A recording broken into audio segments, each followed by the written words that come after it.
Hey, want to know the secret to playing scales up and down the neck? Well, it's going to be shifting positions. Let me show you what I mean. So if you've seen my previous two videos starting to look at scales on the guitar, or you've already started to learn some on your own, then you should know both the major and minor pentatonic scales.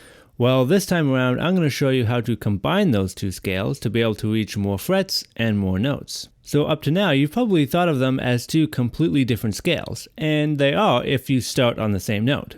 So, for example, if I start my minor pentatonic scale back down on the 3rd fret, it would sound like this.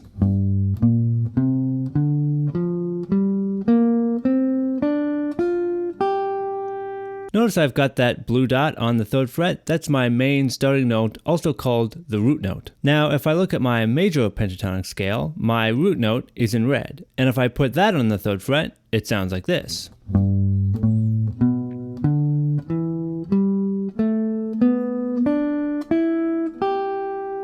Sounds completely different.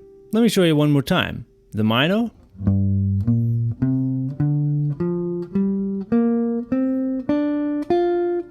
and the major.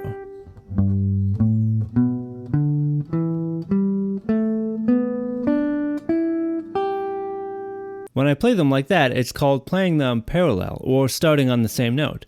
And yes, their notes are different. Well, what if I told you the underlying structure of these scales is actually the same, and if I lay them out properly on the fretboard, they'll actually contain all the same notes? Well, we can do just that if we lay them out like this.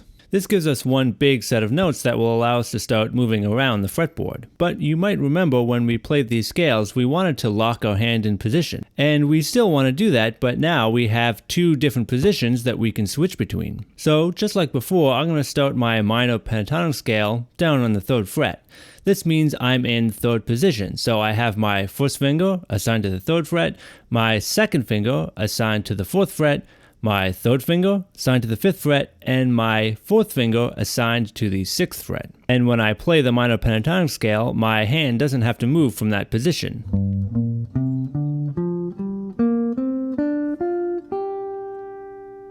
But let's look at how the major pentatonic fits in.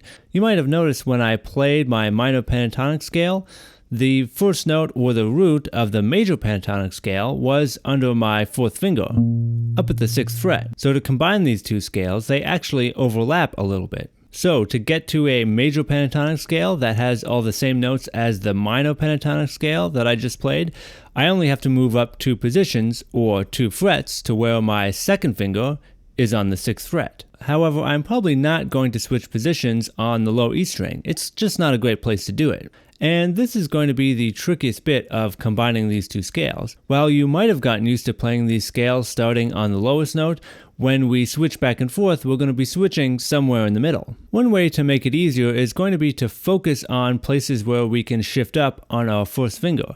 This means finding places in the minor pentatonic scale where we can just bring our 1st finger up 2 frets and land in position in the major pentatonic scale. And looking at our minor pentatonic scale, the first place we're going to be able to do this is on the A string. So if I start my minor pentatonic scale down on the 3rd fret, I have that 1-4 finger combination starting on the low E string.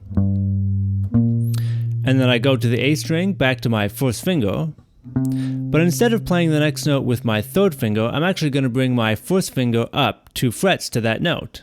Now I'm in position to play my major pentatonic scale, because I'd usually play this note with my 1st finger there. This means that I can just continue with my major pentatonic shape.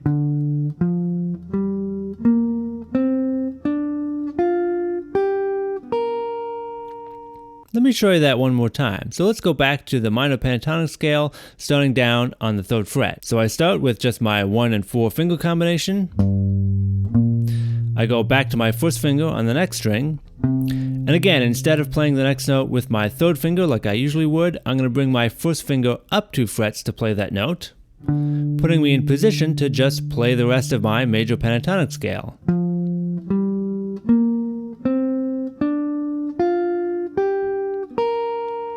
And of course we want to go back down, but let's see if we can switch back to the minor pentatonic scale in that same place on the A string.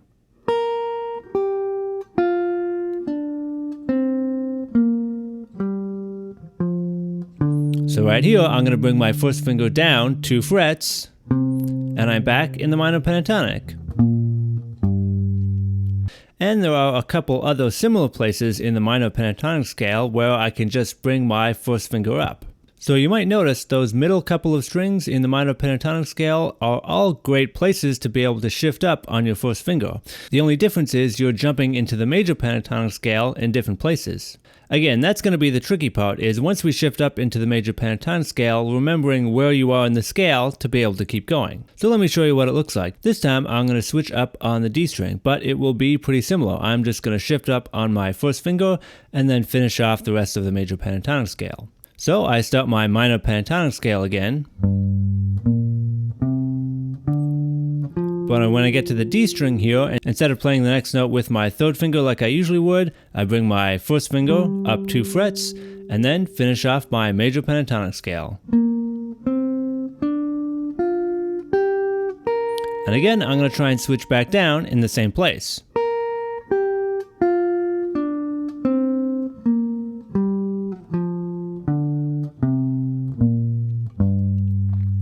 And there's one more good spot on the G string where I can shift up on my first finger to get into the major pentatonic scale. Let me show you what that one looks like as well.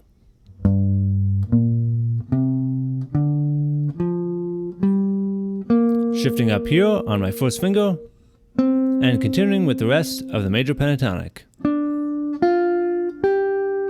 And then back down in the same spot.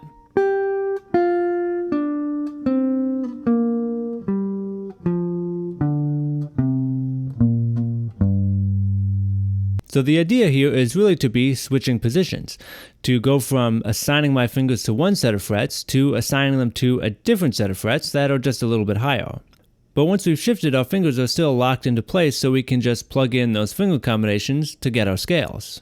This is the reason why we're shifting in specific places and on a specific finger, so that we can shift right into the position we need to be in to play the next scale, without having to move around or readjust. That's why you want to focus on these shifts on the first finger to get started, and then you can try some other ones out later once you have a feel for how the scales are laid out on the fretboard. And that's really the big idea here, getting a feel for how these scales are laid out on the fretboard to be able to move back and forth freely. Another thing you can try to practice to get that started is switching back and forth on different strings. So far I've just been switching back and forth on the same string, but I could switch up on one string and down on another. So let me try switching up from the minor pentatonic up to the major on the A string and then back down on the D string. That would look something like this.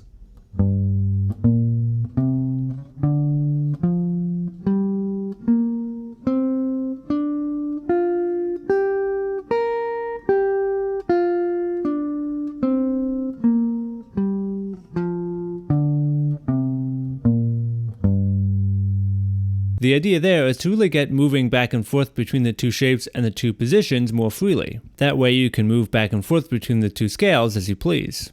So you really want to be able to combine switching back and forth on the A, D, and G string. Another good way to practice would be to start at the top of the major scale instead, and also combine some of these switches.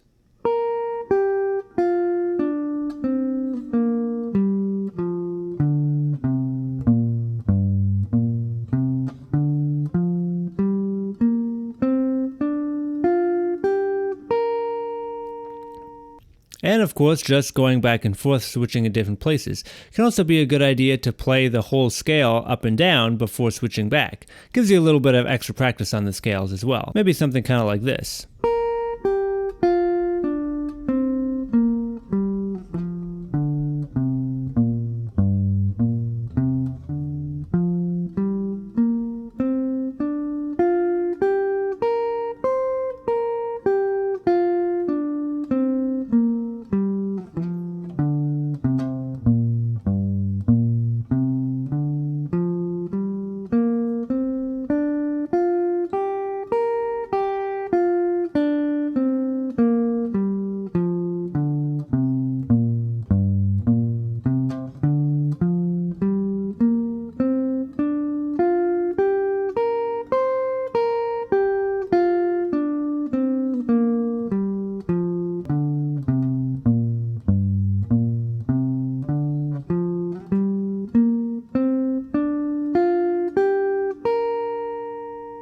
Either way, you want to get those shifts in position nice and smooth and really get a feel for how these two scales are laid out on the fretboard like this. In music theory jargon, laying them out like this makes them relative, or the relative major and relative minor. Like I said before, this really just means that it gives you one big set of notes, or one big scale, which really just means you can use one of them to add a few notes to the other, or once you're in a particular key, you can just switch back and forth without having to worry about it. And whether you're actually in major or minor is going to be decided by the chords you're playing along with. But we won't worry too much about the theory stuff for now. In the meantime, just get these position shifts under your fingers and combining these two scales. And next time, we'll start looking at even more pentatonic shapes, which we can add on to these two to reach even higher up the neck. In the meantime, have fun shifting positions, and as always, happy practicing.